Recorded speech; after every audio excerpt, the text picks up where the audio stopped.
Hello, this is Roland, checking in on this beautiful early fall day, late summer day. Today I want to talk about meditation a little bit. I want to begin by talking about when it's hardest for me to meditate, because it might be useful. It's a little different approach.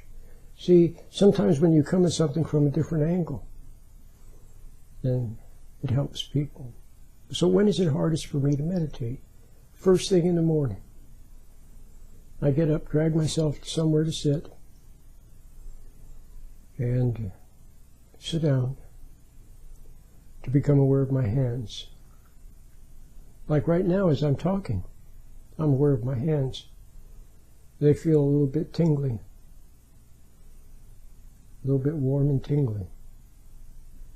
So I'm definitely in the present moment right now, speaking to you from the present.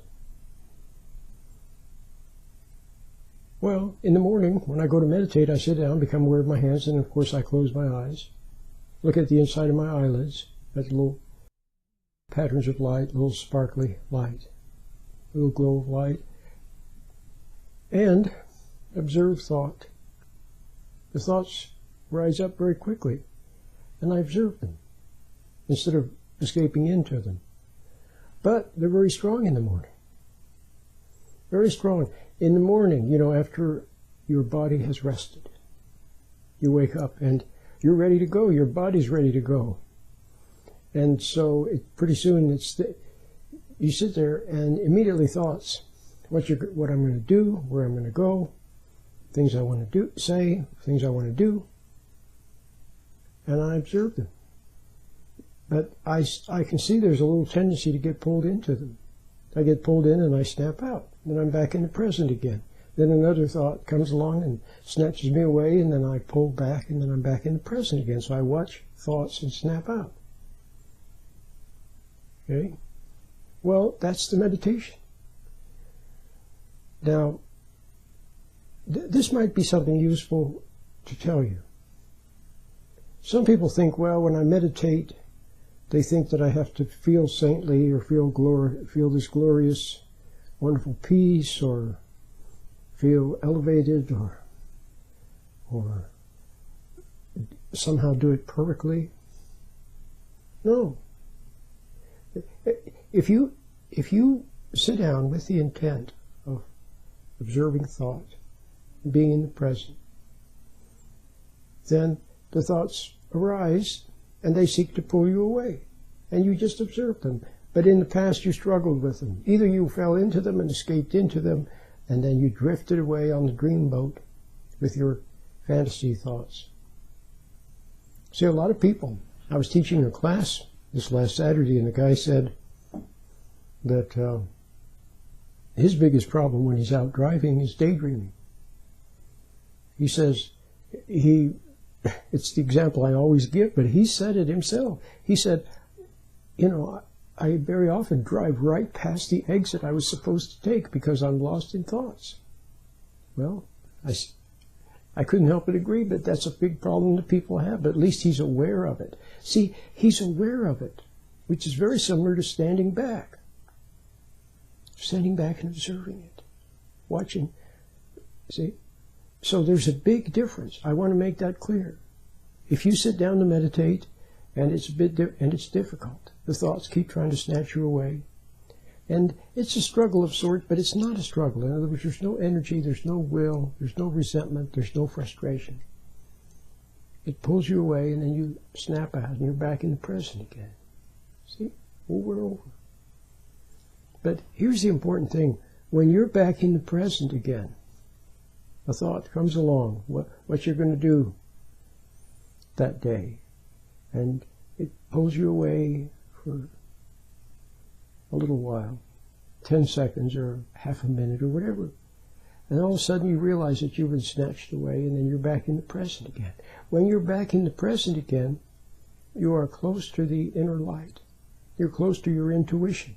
You're close to the source of wisdom and understanding and patience and creativity and everything, and proper motivation and energy to move. You are close to it.